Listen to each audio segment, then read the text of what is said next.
बाजारों के आपसी आदान प्रदान को, आपसी आवाजाही को खोलने की प्रक्रिया है जो राष्ट्रीयताओं के दायरे में बंधे हुए थे।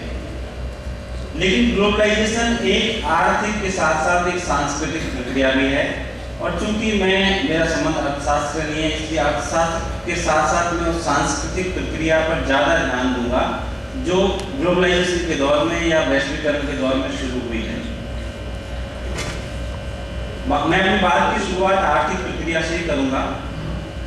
डॉक्टर अवस्थी ने एक बात कही जो मुझे लगता है कि उनकी ग्लोबलाइजेशन के बारे में एक तरह की समझदारी है। इसलिए उनका कहना है कि आदिवासी इलाकों में ग्लोबलाइजेशन की भूख पैदा करनी होगी और वहाँ तक हमको ग्लोबलाइजेशन को पहुँचाना होगा। सर, ग्लोबलाइजेशन आदिवासी इलाकों में पहले ही पहुँच चुका है और अलग अलग रूपों में पहुँच चुका है। उसके कुछ उदाहरण दे करके, वो ISS के आंकड़े हैं जो अर्थशास्त्र के लोग इस्तेमाल करते हैं हमेशा, उनके माध्यम से ग्लोबलाइजेशन के कुछ इम्पैक्ट से मैं यहाँ परिचित कराना चाहूँगा। ISS के आंकड़े कहते हैं कि ग्लोबलाइजेशन देखिए 90 के बाद से पूरे देश में शुरू हुआ, आदिवासी इलाकों में ज़्यादा तेज़ी से शुरू हुआ है। हमको लगता है ऐसा कि सिर्फ शहरों में शुरू हुआ है। शहरों के लोगों को उसका मुनाफा मिला है और गांव के या दूर दराज के लोगों को उसका घाटा मिला है। ग्लोबलाइजेशन मूलतः मुनाफे पर आधारित संस्कृति है, और जो भी संस्कृति मुनाफे पर आधारित होगी निश्चित तौर पर उसमें लाभ उसी का होगा जो मुनाफा हासिल करने की हैसियत में होगा। ये डाटा बताता है कि झारखंड, मैं झारखंड के विशेष तौर पर डाटा कुछ लेकर के आया हूँ। झारखंड में गरीबी रेखा से नीचे कितने परिवार है उसको लेकर के मैं अपनी बात शुरू करूंगा। दुमका जिले में 75% लोग गरीबी रेखा के नीचे है। जामताड़ा जिले में 75.66% गरीबी रेखा के नीचे है। साहेबगंज जिले में 72.38% गरीबी रेखा के नीचे है। स्वयं रांची में जो राजधानी क्षेत्र है उसमें भी जो ग्रामीण इलाका है वो 70.48% गरीबी रेखा के नीचे है। गुमला में 73%। तो इस तरह से पूरे झारखंड का डाटा है। ग्लोबलाइजेशन का जो सबसे बड़ा प्रभाव आदिवासियों पर पड़ता है कि ग्लोबलाइजेशन में जब SEZs खुलते हैं या कोई भी मल्टीनेशनल आदिवासी इलाके में जाते हैं, मैं इसलिए आदिवासी पर केंद्रित करूँगा, देश के लिए क्या दिया है, ये बहुत लंबा बहस का विषय है। आदिवासी इलाके में जब ग्लोबलाइजेशन जाता है तो वो चूँकि उसका लक्ष्य मुनाफा कमाना है, और मुनाफा भारत में सबसे ज़्यादा कहाँ हो सकता है?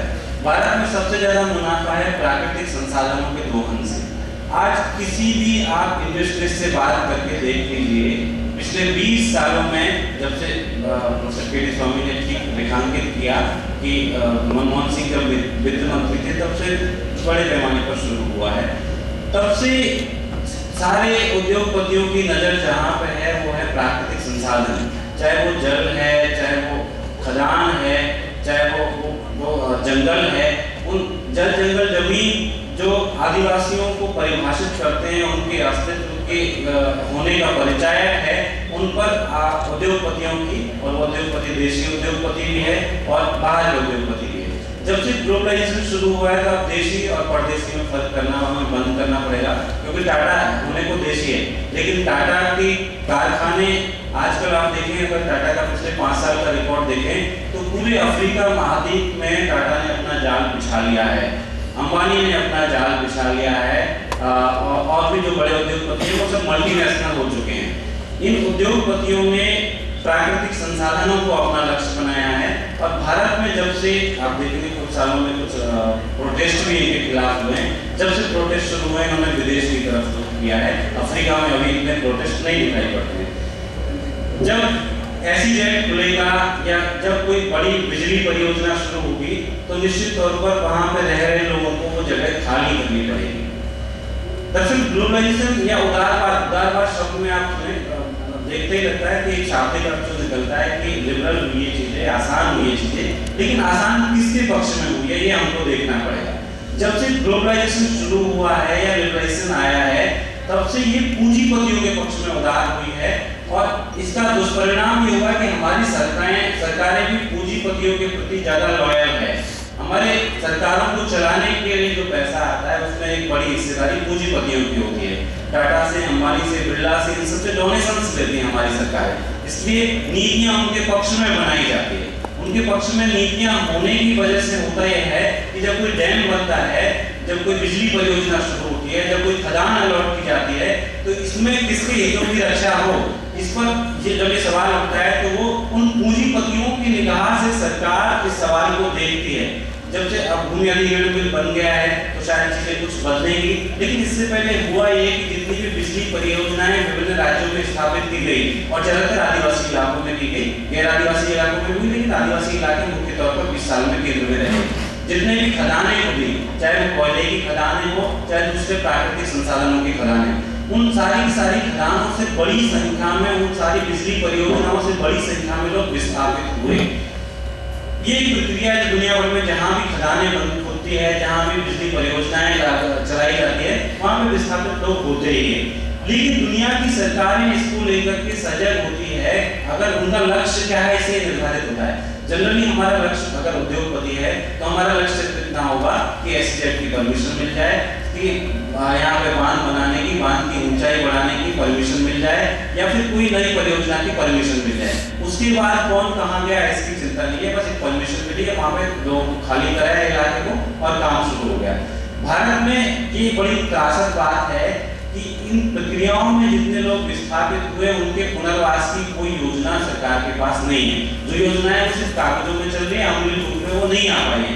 इसकी वजह से अकेले झारखंड राज्य में पिछले आप देखें 10-12 सालों में, 10-12 ISO का डाटा फिर से मैं उद्धृत करना चाहूँगा, और इसके अलावा और भी कई स्रोत हैं जो अर्थशास्त्र के लोग और समाजशास्त्र के लोग इस्तेमाल करते हैं। उससे जल परियोजनाओं से एक पंचायत नाम का बांध बना है हजारीबाग में। इससे जितने लोग विस्थापित हुए उनमें से 85% लोग आदिवासी हैं। कोनार बांध है हजारीबाग में, इससे जितने लोग विस्थापित हुए सारे के सारे आदिवासी, 100% आदिवासी है। ईवा बांध बना एक सरसवा में है, इससे जितने लोग विस्थापित हुए उनमें से 90% आदिवासी है। कोयल कारो परियोजना है, ये रांची और गुमला में चल रही है, दोनों जगह पर। इससे जितने लोग विस्थापित हुए उसमें से 90% आदिवासी है। बोरंगा बांध है, ये पलामू जिले में है, इससे 81% आदिवासी विस्थापित हुए उस जिले के। तोराई परियोजना है, सुंदर परियोजना है, कलसो परियोजना है, ऐसी ढेर सारी परियोजनाएं जिनसे लाखों लोग विस्थापित हुए। और झारखंड का डाटा आप उठा के देखें तो पिछले 11-12 सालों में लगभग 10-11 लाख लोग विस्थापित हो चुके हैं। उनमें से कुछ लोग दिल्ली में आकर के सफाई मजदूरी का, सफाई जो घर में सफाई वगैरह का काम करते हैं, खाना बनाने का काम करती है महिलाएं, और जो पुरुष है वो डेली बेसिस पे जो जिसको हम दिहाड़ी मजदूर कहते हैं उस रूप में काम करते हैं, जो झुग्गी झोंपड़ियों में रहते हैं। इससे हुआ क्या है, एक इसी तरह से आप खनन उद्योग से जो लोग खनन उद्योग जैसे जिन्होंने शुरू किया, BCCL ने शुरू किया, CCL ने शुरू किया, राजमहल परियोजना ने शुरू किया, इन सब परियोजनाओं में लाखों की तादाद में लोग विस्थापित हुए हैं। ये लोग जब शहरों में आ जाते हैं तो आप कल्पना करिए कि ठीक है आपका देश डेवलप हो रहा है, बहुत सारी बिजली बन रही है, और दिल्ली की सरकार ने घोषणा कर दी कि आपको आधे दामों में बिजली मिलेगी। मैं हमेशा दिल्ली सरकार, उन्होंने मुझे अपनी ट्राइबल अफेयर्स कमेटी में रखा, मैंने उनसे सवाल उठाया कि ठीक है आप आधा क्या आप चौथाई कर दीजिए बिजली के नाम, लेकिन इतनी बिजली आएगी कहाँ से? मान लीजिए आपने बिजली तो सस्ती कर दी, बिजली आती किस कीमत पर है? आपकी बिजली की दर 4 रुपये प्रति यूनिट से 1 रुपया प्रति यूनिट या फ्री में ले लीजिए आप, इतनी बिजली बनेगी किस कीमत पर? उस बिजली की बनने की प्रक्रिया में जो लाखों लोग विस्थापित हो रहे हैं उसके प्रति आपकी कोई जवाबदेही है या नहीं है?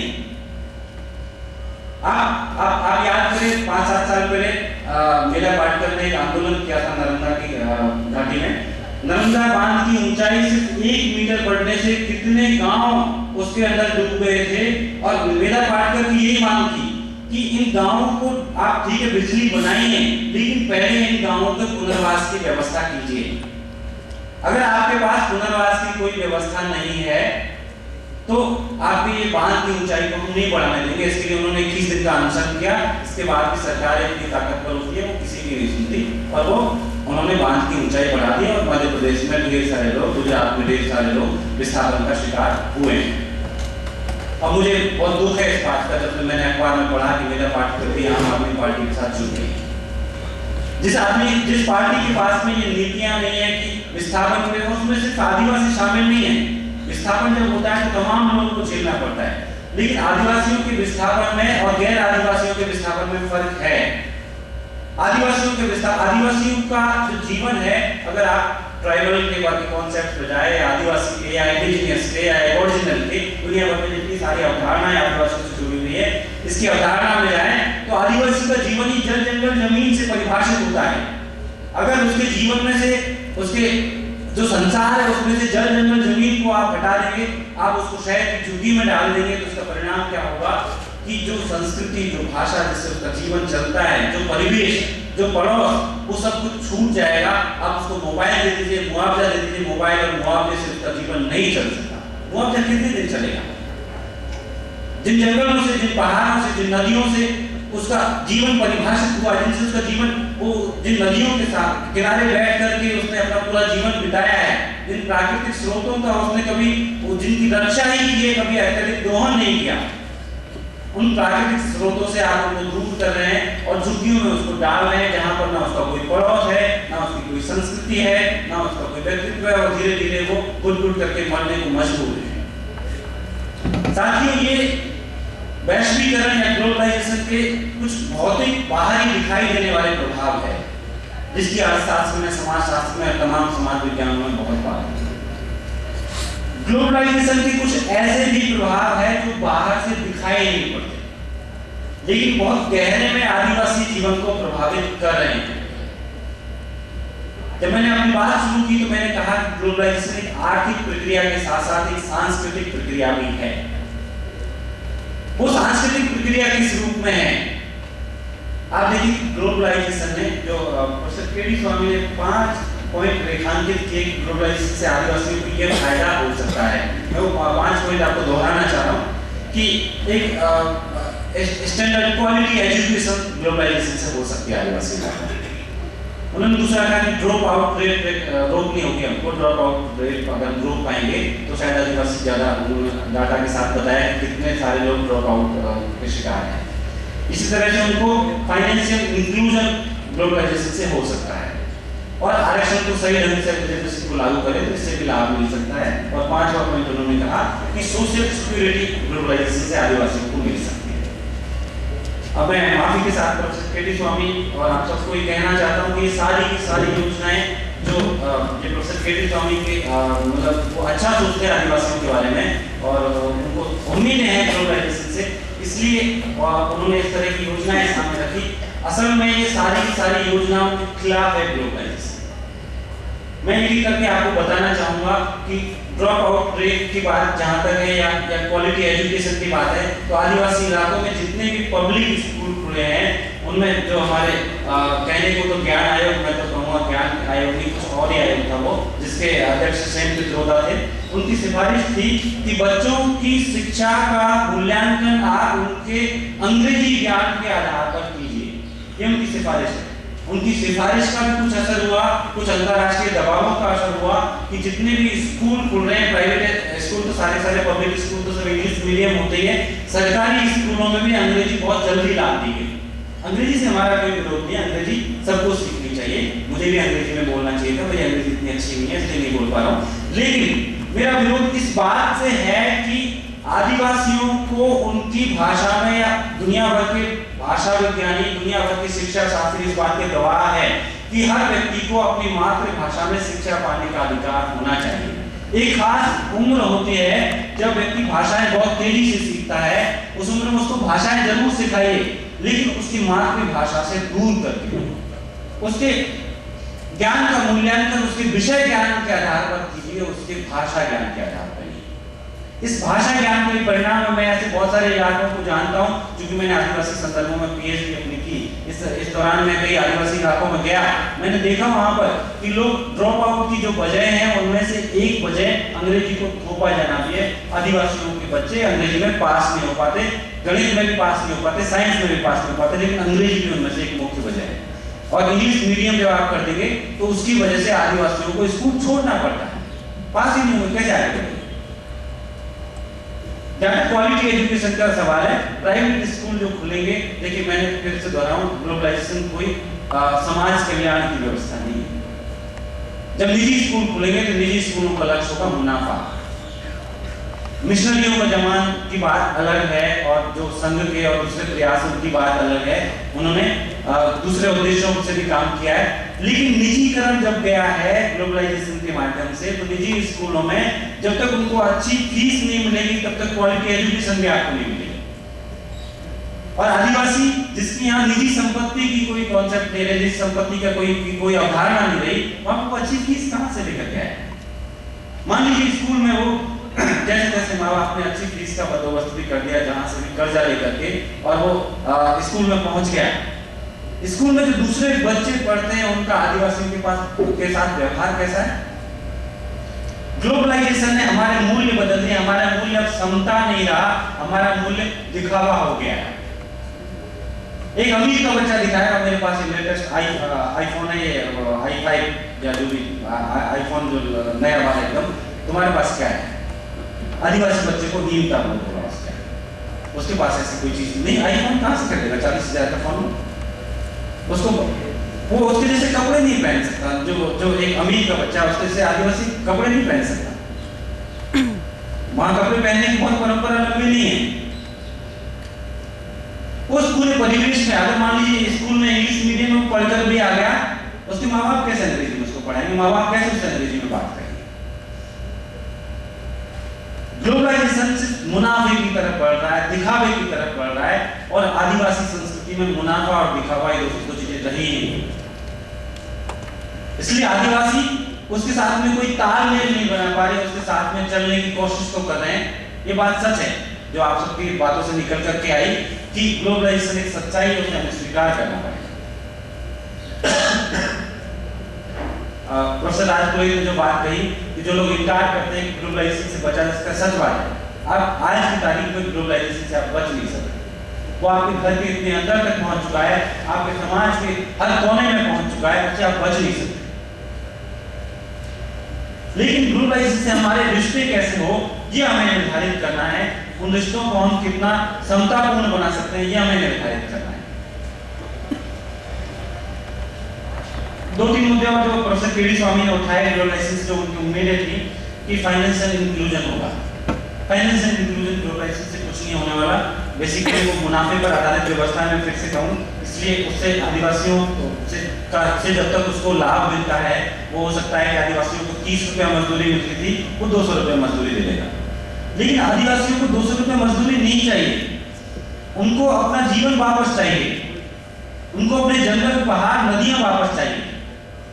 मैं नहीं कहता कि विकास के लिए नदियां पहाड़ जंगल सबको बचा के रखो और विकास को रोक दो। विकास तो होना ही चाहिए, लेकिन विकास विस्थापन की शर्त पे नहीं, विकास किसी को उजाड़ने की शर्त पे नहीं। प्रोफेसर स्वामी ने कहा कि आरक्षण को ठीक ढंग से लागू करो। मैं कहूंगा कि ग्लोबलाइजेशन आरक्षण के विरोध में है। ठीक ढंग से लागू करने के बाद क्या कुछ समय में खत्म नहीं हो जाएगा। आरक्षण का रिव्यू हो सकता है, लेकिन आरक्षण का खात्मा सामाजिक न्याय का खात्मा होगा। और आप देखें कि वंचित तबके हैं जितने भी, चाहे वो दलित हैं, चाहे आदिवासी हैं, चाहे महिलाएं हैं, उनकी जब तक आप रिप्रेजेंटेशन उनका फिक्स नहीं करेंगे, सुनिश्चित नहीं करेंगे, अगर उनका प्रतिनिधित्व सुनिश्चित नहीं होगा, तब तक ग्लोबलाइजेशन या कोई भी व्यवस्था उनके हक में नहीं हो सकती। अगर उनका प्रतिनिधित्व सुनिश्चित होगा तो उनकी भी भागीदारी सुनिश्चित होगी, वो भी उस व्यवस्था में जो बदलाव की व्यवस्था है, जिससे हम सबको बहुत उम्मीदें हैं, उस बदलाव की व्यवस्था में हिस्सेदार हो पाएंगे। पहले उनका प्रतिनिधित्व सुनिश्चित हो। एक और चीज मैं बताऊं तो सांस्कृतिक प्रभाव पड़ता है ग्लोबलाइजेशन का। ग्लोबलाइजेशन क्या करता है कि हमारे प्रतिमानों को बदलता है। आदिवासी सौंदर्य बोध के बारे में, क्योंकि मैं लिटरेचर से जुड़ा हुआ हूँ, आदिवासियों का एक सौंदर्य बोध है। दुनिया के तमाम आदिवासियों का, आप अफ्रीका चले जाए, हिंदुस्तान में आदिवासियों का एक अलग नस्ल भी है, और उस नस्ल की वजह से उनका एक अलग सौंदर्य बोध भी है। अभी तक पड़ोस की जो सामने लड़की सबको खूबसूरत लगती थी, अब उनको वो नहीं लगती खूबसूरत। अब उनको कैटरीना कैफ खूबसूरत लगती है। उनको उन लड़कियों से विवाह करने की, उनसे प्रेम करने की कोई इच्छा नहीं है। उस भाषा से उनको प्रेम नहीं है जिस भाषा में उनका पारंपरिक ज्ञान संरक्षित है। ग्लोबलाइजेशन ने उनको एक ग्लोबलाइजेशन, दरअसल जो वैश्वीकरण या ग्लोबलाइजेशन है, वो एक संस्कृति में यकीन करता है, एक तरह की व्यवस्था में यकीन करता है। जबकि आदिवासियों का अस्तित्व इस बात से परिभाषित होता है कि उनके पास भिन्न संस्कृति है। वैश्वीकरण उस भिन्न संस्कृति को नहीं स्वीकार करता। एक संस्कृति होनी चाहिए और सौंदर्य के प्रतिमान भी एक होने चाहिए, भाषा भी एक होनी चाहिए, कपड़े भी एक ढंग के होने चाहिए। ये कपड़े पहनेंगे तो सुंदर लगेंगे आप, जो पुराने वाले कपड़े वो नहीं चलेंगे। इससे होगा क्या, आदिवासियों के अंदर एक हीनता बोध आएगा और जो दूसरे समुदाय है उनके अंदर एक श्रेष्ठता बोध। देखो हमारे पास में इस तरह के कपड़े आपके पास नहीं है, हमारे पास में ये फोन है आपके पास में नहीं है, हमारे पास इतनी खूबसूरत लोग हैं, लड़के लड़कियां सब, आपके पास देखो कैसे काले काले। ये प्रतिमान थोपे गए प्रतिमान है, वैश्वीकरण और उसके साथ चलने वाली सांस्कृतिक प्रक्रिया के माध्यम से थोपे गए प्रतिमान है। इसलिए साथियों मैं बहुत संक्षेप में अपनी बात खत्म करूंगा और इसको अगर आगे जाए आप महिलाओं तक ले जाए, आदिवासी महिलाओं तक, और दूसरे या इसके जो सांस्कृतिक प्रभाव है धर्म का, किस तरह से एक अंतरराष्ट्रीय धर्म चला आ रहा है, जो धर्म आदिवासी धर्म सरना और आदि धर्म सब खत्म होंगे और जो संस्कृतिकरण की प्रक्रिया प्रोफेसर एमएन श्रीनिवास इस बात को कहते हैं संस्कृताइजेशन होता है दलितों में, क्योंकि दलित तो हिंदू समाज के संपर्क में हमेशा से रहे, इसलिए दलितों में वो संस्कृताइजेशन की प्रक्रिया लगभग पूरी हो चुकी है, बहुत तेजी से बहुत पहले चली। आदिवासी ग्लोबलाइजेशन की वजह से सब अब हिंदुओं के, ईसाइयों के और बाहर के धर्मों के संपर्क में आ रहे हैं, इसलिए उनको अपना धर्म हीन दिखाई पड़ता है और धार्मिक परंपराएं, धार्मिक संस्कृति और इन सारी बातों के कंक्लूजन में मैं एक बात कहना चाहूंगा कि जो उनको आज हीन लग रहा है, वास्तव में हमारे बहुत सारे दोस्तों को वो असभ्य लगते हैं। अगर आप भाषा विज्ञान के, आप समाज विज्ञान के, आप शिक्षा शास्त्र के किसी भी पैमाने को उठाकर देखें तो वो संस्कृति कभी ना हीन रही है ना असभ्य रही है। आपकी सभ्यता का पैमाना क्या है कि आपके घरों में स्त्रियों को पीटा जाता है? आपकी सभ्यता का पैमाना क्या है कि आपके यहाँ आर्थिक गैर बराबरी है? आदिवासियों में सारी बुराइयां नहीं रही। आपकी सभ्यता का पैमाना क्या है? क्या दहेज के लिए औरतों को मार दिया जाए? ये सभ्यता के पैमाने हमको नकारने होंगे। आदिवासी समाज हमेशा से, अगर कोई भी पैमाना आप उठाकर देख लें, इस तो डेवलपमेंट को आगे खड़ा करने की कोई जरूरत नहीं है। ये डेवलपमेंट सिर्फ घोषणा है। बेसिकली अगर डेवलपमेंट वही होगा जिसमें इंक्लूसिवनेस होगी, जिसमें समावेशीकरण होगा, सभी समुदायों को, सभी वंचितों को साथ में लेकर चलने की पहल होगी। इसलिए साथियों, ग्लोबलाइजेशन एक अच्छी चीज होने के साथ साथ बहुत खतरनाक चीज भी है, इसलिए इसके प्रति हमें सावधान रहने की जरूरत है। और मैं कहूंगा कि ग्लोबलाइजेशन अगर करना ही है तो आज की तारीख में अगर हमारी सरकारें और इनकी नीतियां नहीं बदलती तो ग्लोबलाइजेशन या वैश्वीकरण उन प्रतिरोधों का करने की जरूरत है जो इस वैश्वीकरण के खिलाफ खड़े हुए हैं। पूरी दुनिया में रेजिस्टेंस है, पूरी दुनिया में प्रतिरोध है और भारत इसका गवाह है। पिछले 2 साल के अखबार उठा करके देख लीजिए आप, कितनी सारी कंपनियों को कुछ खबरें आती, कुछ नहीं आती। कितनी सारी कंपनियों को अपनी फैक्ट्रियों की जगह बदलनी पड़ी है, उनको भारत छोड़ना पड़ा है इन प्रतिरोधों की वजह से। और ये प्रतिरोध लोगों को लग सकता है विकास में बाधक है, लेकिन जब तक अगर आप हमको साथ में नहीं लेंगे, आप हमारी जमीन ले लेंगे, हमारा जंगल ले लेंगे, लेकिन हमको साथ में नहीं लेंगे तो हम प्रोटेस्ट करेंगे और हम ग्लोबलाइजेशन का ये प्रोटेस्ट का ग्लोबलाइजेशन करेंगे, पूरी दुनिया के प्रोटेस्टों को एक साथ मिलाएंगे अगर वंचित समुदायों के साथ में नहीं लिया जाएगा। इसलिए ग्लोबलाइजेशन आदिवासियों की हित की व्यवस्था मुझे तो नहीं दिखती। अगर उसको